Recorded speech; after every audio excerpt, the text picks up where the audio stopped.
La la la, hey, yeah, yeah. Well, so far we've had Irish film, Irish food, Irish music. I think the only thing left is Irish sport, and that would be, of course, Yeah, and I was Gaelic going to football. say sexy accents. Like Sexy. we should be at our limit, but Not quite yet. this guy's here. Because we have Carrie and Dermot from the Ottawa Gaels Gaelic Football Club to demonstrate what Gaelic football is all about. Welcome to the show. Thank you. Thanks for having us. Yeah, so Great to be here. so this goes back to, what is it, 1887 Gaelic football, and this predates, of course, gridiron, CFL, rugby union, rugby league, all of that. Yeah, you could say it's like the grandfather of all sports, and that's when it was officially they got rules in there. But even before that, going back probably close on 1,000 years plus, villages used to play against each other, and it would be village against village trying to move the equivalent of a ball. They wouldn't have had a ball like this, but trying to get it from one village to the other until the ball got there. Then they didn't know who the winner was. So villages, how far apart? Not 100 kilometers. Could be more miles in Ireland, but maybe 20, 30 kilometers apart. Wow. Yeah. Far So enough, yeah. That's and a long It's a playing workout. field. Yeah. So eventually in the 19th century, they decided, let's get some rules in here. So they decided we'll limit it to 15 players against 15 players.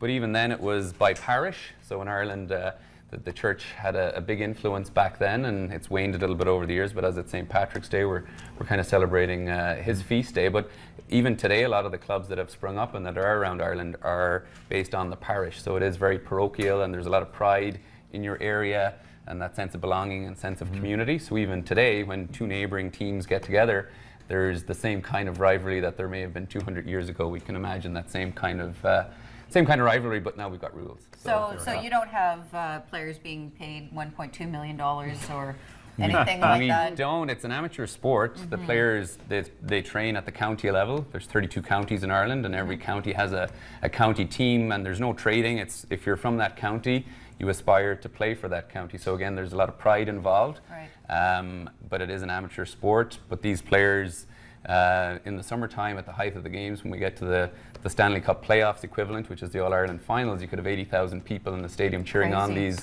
these players. In the men's games, and the ladies have a great game there as well, the ladies GAA, and they also play their finals at Croke Park. So there's definitely a great following, but it is an amateur sport, and that brings, I think, a lot of passion. A lot of passion, Yeah. yeah. So Carrie, tell us exactly what Gaelic football is. Well, it's a fast-paced sport. It combines a lot of skills from other sports. You can use your hands, you can use your feet. You can hand pass it kind of like an underhand volleyball pass. Yeah. Okay. Like that.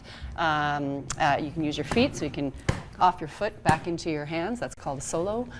You can punt it, so you can get quite a big distance. There's a goal, same size as a soccer goal, pretty much, and you get 3 points if you get it into the goal and 1 point into the uprights. So is there back passing? Is there any of all of that? Yeah, you those can sorts of pass things? anyway, move anyway, so you have to be really agile.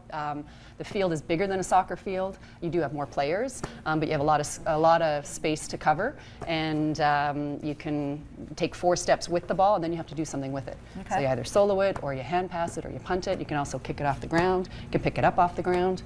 So yeah, it's really like in terms of sort of physical literacy, especially for kids. Like it's all sorts of different skills and athletic abilities, and so we really draw kids from all sorts of different sports: hockey, soccer, Yeah, it sounds volleyball, like it. basketball. Yep. Okay, so we have Ryan and Lauren here, and you guys are you gonna demonstrate how to play this game for us? Yeah, I guess. Some of your Yeah. skills anyway. Okay. We don't have a Pass to village-sized Dylan. Pass to Dylan. area. So this is a Microphone. hand pass. So Did I do that right? Like, am I the Here, cool let me part? hold this. Two hands. Let's see you get into this I'm here. supposed to, and then what would I do with this now? Would I like run with this, like for my well, life? yeah. So you get think we need the 4 mic on. steps. Oh, yes, hang on. There you go. Nice. You get 4 Four, steps. so 1, 2. Okay, let's say I go this way because cameras, whatever. And then what? And then you can bounce it. You can get 1 bounce. So, oh really? Yeah, and then you get Like 4 another more 4. steps. Okay, 4 cool. more steps, and then you can either do a solo, Yeah. or you can pass it to another player. What would a solo be? That's your kicking with your Oh, that's what I'm kicking. How about you? Because yeah, I'm old and I'll hurt myself. Kind of like that. So All you right. just. knock out yourself. Easy as. Yeah, that's easy. Okay. Tell us, so do you have workshops for kids? Yeah, we have a youth program running. Actually, our indoor program starts April 10th. We're running Sundays for 6 weeks indoors at the Bell Sensplex, and then we do an 8-week outdoor program through the spring. We've got 3 tournaments, one in June, one in July, one in September. So it's a great program, all ages. And what families like also is kids of same age can come at the same time. So you're not dropping one kid at one field and one kid at another field, and we just split them up, into groups that work in terms of sort of their age. Now, do you have other clubs that you play against? Right now, we just have we have 4 different community programs, so we would play in between the communities. Like the parish? Yeah, yeah, exactly. So one in Canada, one in Riverside South, one in Almont, and one in Ottawa West. Did you want to show us some moves here, Lauren? You're on TV, so we need to put you to This is your work. big chance.